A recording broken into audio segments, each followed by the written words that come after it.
Good morning. Temperatures will rise a couple degrees higher than Wednesday and will hover above the norms by the afternoon. So we will have warm spring temperatures back again.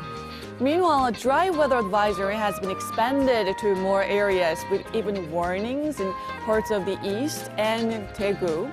And a strong wind advisory is in place for the eastern parts of the country. So, it's a perfect conditions for wildfire there. I mean, just a spark could cause a wildfire, so be extra careful. Speaking of which, a strong wind advisory could be issued in the capital, and winds will get stronger tomorrow. We're talking about typhoon-force winds, so take that into account.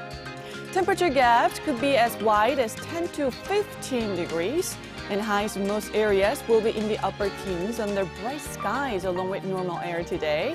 And highs will get up to 16 degrees Celsius here in the capital and over in Chuncheon, Daegu, Gyeongju getting up to 20 and 22 degrees. Big temperature differences are in the forecast for the time being, with on and off sprinkles in central parts of the country tomorrow, and Saturday is looking rainy as well. That's Korea for you, and here's the international weather for viewers around the world.